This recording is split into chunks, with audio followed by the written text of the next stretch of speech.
მოგესალმებით. ევროკავშირიდან შეერთებულ შტატებზე თუ გადავალთ, რა თქმა უნდა, დიდად არ განსხვავდება სურათი.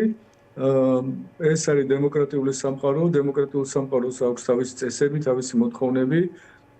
შენ თუ მათ არ იცავ და არ თანამშრომლობ იმისთვის, რომ შენც გახდე დემოკრატიული სახელმწიფო, მაშინ რა თქმა უნდა კრიტიკას ვერ აცდები და ვერც გარიყვას, ვერც იზოლაციას ვერ აცდები და ეს ხდება პრინციპში ორივე ადგილას, ევროკავშირშიც და შეერთებულ შტატებშიც. მიუხედავად იმისა, რომ ქართული ოცნება ცდილობს შეერთებულ შტატებთან გადაალაგოს თავისი ურთიერთობები, გამოდის რა იქიდან, რომ შეერთებულ შტატებში ადმინისტრაციაში, ტრამპის ადმინისტრაციაში ნაკლებად შეიძლება ითქვათ ნაკლებ ყურადღებას აქცევენ შეიძლება ქვეყნებს შორის ურთიერთობისას დემოკრატიული განვითარების დონეს ან დემოკრატიული განვითარების საკითხებს მიუხედავად ამისა საბოლოო ჯამში მაინც როდესაც ქვეყანა ნამდვილად ძალიან მნიშვნელოვან პრინციპებს არღვევს ამ მიღებულს დემოკრატიულ სამყაროში, მასთან ურთიერთობების დათბობა და გადალაგება არის პრაქტიკულად შეუძლებელი. ესეთი кейსია ახლა საქართველოს ამ ეტაპზე. აქ არ შეიძლება დავაბრალოთ არანაირ თქვა ცალკეულ რაღაც პირებს, რაც თქვა დღეს გააკეთა ქართული ოცნების დეპუტატმა. არ შეიძლება გადააბრალო რაიმე კონკრეტულ პირებს, რადგანაც ეს არის მთლიანობაში ამერიკული ინსტიტუციონალიზმის ტრადიცია, რომ ისინი კონგრესსა და სენატში ხშირად განიხილავენ სიტუაციას, ადამიანის უფლებებთან დაკავშირებით სიტუაციებს სხვა ქვეყნებში და ამის მიხედვით აყალიბებენ საგარეო პოლიტიკას ამ ქვეყნებთან. ეს არის იგივე პროცესი და აქ უბრალოდ ყველას თავისი როლი აქვს განსაზღვრული და ისინი, ვინც განსაკუთრებით მუშაობენ საგარეო ურთიერთობების კომიტეტებში ან სხვა მომიჯნავე შეიძლება ითქვას კომიტეტებში, რა თქმა უნდა, არიან უფრო აქტიურები ვიდრე სხვა დეპუტატები, რომლებსაც აქვთ უფრო სხვა ეს თქვა ინტერესები, მაგალითად შიდა პოლიტიკა, მაგალითად არის ტექნოლოგიური განვითარება ან გარემოს დაცვა და ასე შემდეგ.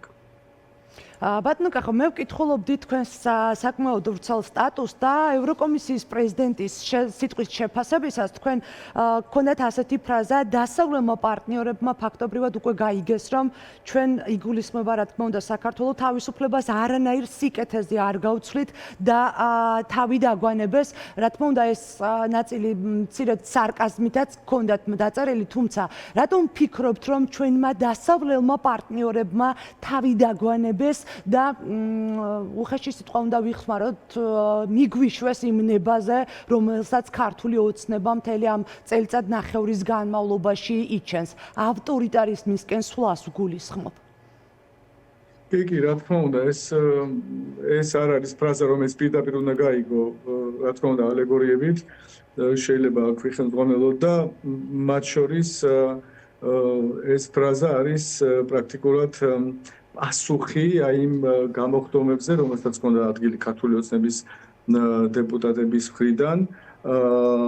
ზოგიერთი ამტკიცებდა იმას, რომ ევროკავშირში თურმე ვერ გაიგეს ვინა ვართ, რა ხალხი ვართ და რა მაგარი ხალხი ვართ და როგორ შეიძლება რომ ჩვენ გთხოვონ რაღაც რეფორმის გატარება, როდესაც ჩვენ არ გვსურს ამის გატარება, ჩვენ ამას არ გავაკეთებთ და არაფერზე არ გავცვით ამას.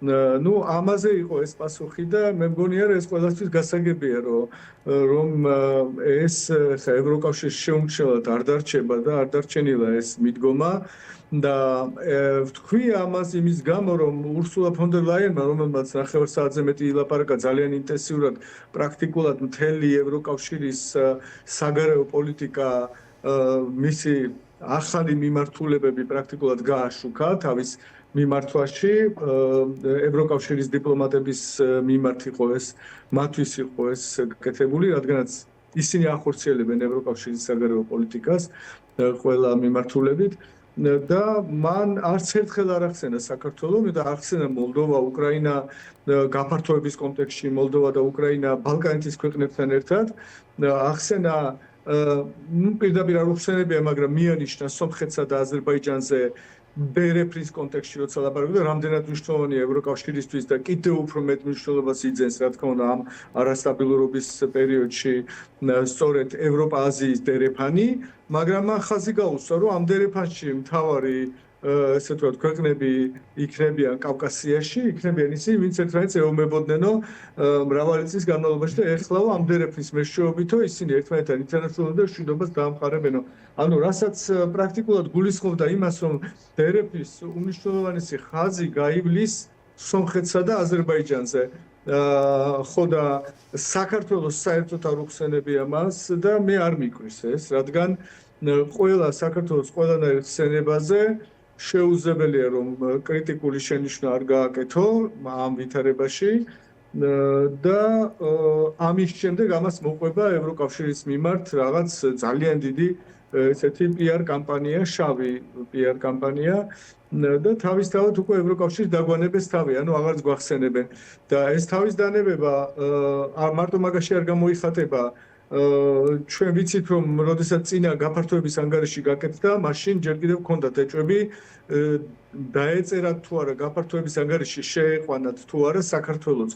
მიუხედავად ეს სკანდალია საერთოდ, იმიტომ რომ კანდიდატის სახელმწიფო რომ ყოველწლიურ გაფართოების ანგარიში საერთოდ არ ახსენო, არ შეიყვანო, ესეთი პრეცედენტი არ ყოფილა და გადაწყვიტეს რომ მაინც შეეყვანათ მიუხედავად იმისა რომ ყველაფერი ნეგატიურ დაწერეს იქ ანუ უამრავი ხალხი ხშირია სპეკულაცია იმის თაობაზე რომ რითი ჯობია ჩვენ მოლდოვა და უკრაინა და უბრალოდ უნდა ვინც ეს ლაპარაკობს უბრალოდ უნდა წაიკითხოს ნუ მაგრამ საკმაოდ დიდია ეს ანგარიშები 100 გვერდს ახსენებს დაახლოებით თითო ქვეყნის ანგარიში და ამიტომ იციან რომ ახლა ბევრი ვერ წაიკითხავს ამას და ამიტომ ლაპარაკობ თორე საქართველოს პრაქტიკულად ყველაფერში უარყოფითი ან არა აქვს პროგრესი, ან უარყოფითი პროგრესი აქვს, ნეგატიური პროგრესი აქვს ყველა მიმართულებით.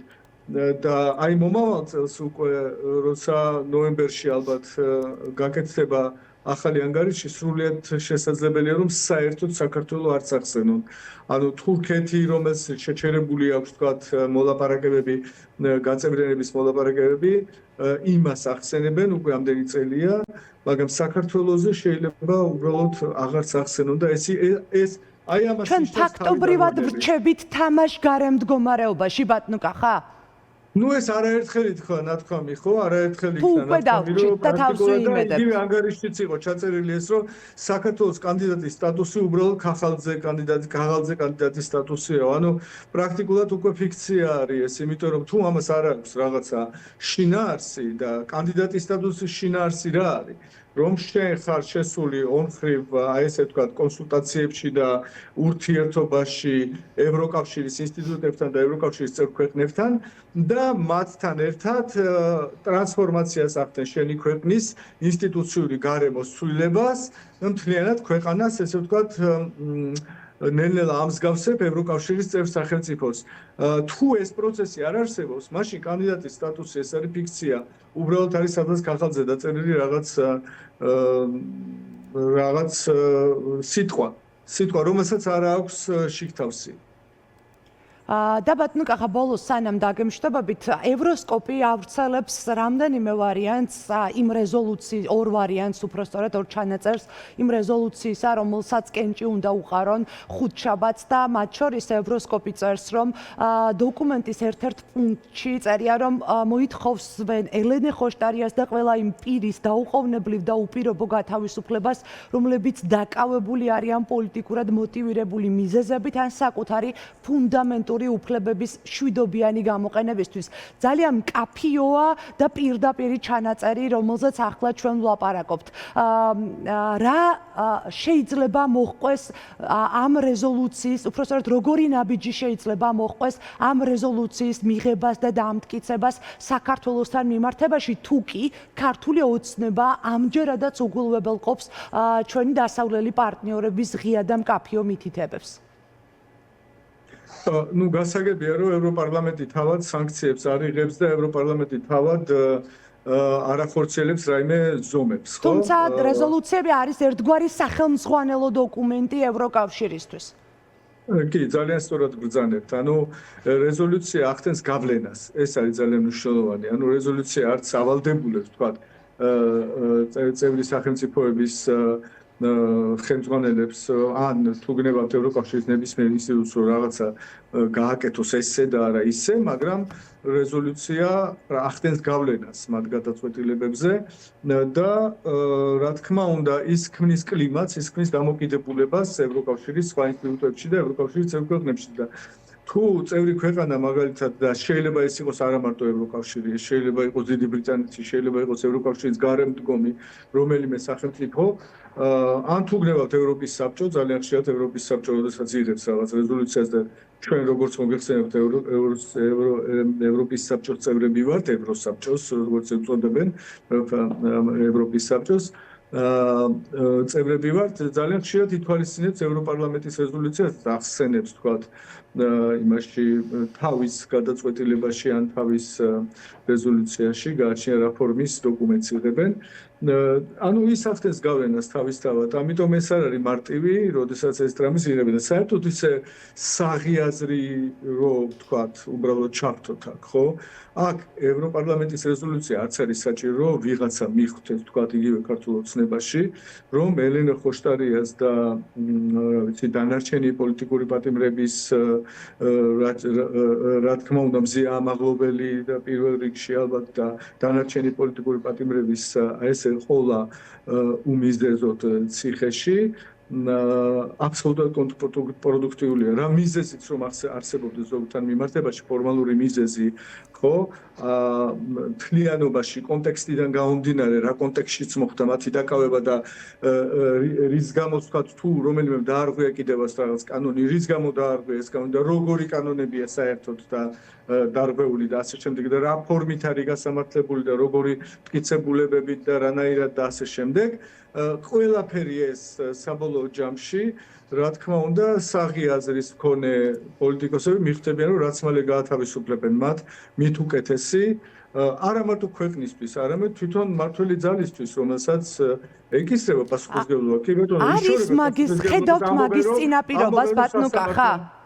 ხედავთ მაგის წინაპირობას, რომ ქართული ოცნება, რომ რა მესიჯ ბოქსითაც საუბრობს, რა ნაბიჯებსაც დგამს პოლიტიკურს, ეს იქნება ახალი შემზღუდავი კანონების მიღება, თუ მოქალაქეთა იმ რაოდენობის გაზრდა, ვინც გისოსებს მიღმა უკვე არიან. ჩანს მაგის წინაპირობა, რომ ეს გაფრთხილებების შედეგს გამოიღებს, თუ უკვე მოქალაქეებს, მოსახლეობას აგუებს ბიძინა ივანიშვილის გუნდი, რომ ჩვენი კურსი რომელიც იყო ევროპისკენ და დასავლეთისკენ უბრალოდ დასრულებულია. კი, რა თქმა უნდა, აქაც სწორად მსჯელობ თქვენ, რომ აქ არ არის საუბარი და დღეს უკვე მართლა ამაზე ბატონმა პაპუაშვილმა თქვა, რომ მსოფლიო ის აღარ არის რაც იყო და შეიცვალა და ეხლა ესე იგი შეგვიძლია ყველაფერი გავაკეთოთ, თუ ამის ძალა გვაქვს. პრაქტიკულად ამას გულისხმობდა.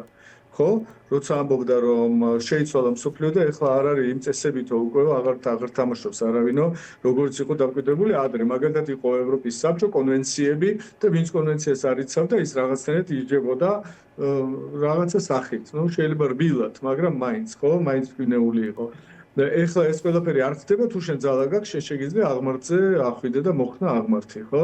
ესე ფიგურალურად რომ ვისაუბროთ, ხო? და აქ არის ესეთ სიტუაცია ეხლა, რა თქმა უნდა, ძალიან ბევრია დამოკიდებული იმაზე, თუ აი ამ ავტორიტარულ და დემოკრატიულ სამყაროებს შორის აი ამ ჭიდილში ვინ გაიმარჯვებს, ვინ დავაწინ და აქედან გამომდინარე უკვე იმოქმედებს ქართული ოცნება. მაგრამ საღი აზრი როცა ვამბობ და ვამთავრებ უკაცრავად, საღი აზრით უნდა ხედავდნენ ისინი, რომ რეალურად დემოკრატიული სამყარო დღეს კი არ მარცხ ხდება, არამედ ძლიერდება და უფრო აძლიერებს თავის პოზიციას. მადლობა კახა გოგოლაშვილს, პეტრას ავსტრევიუჩისი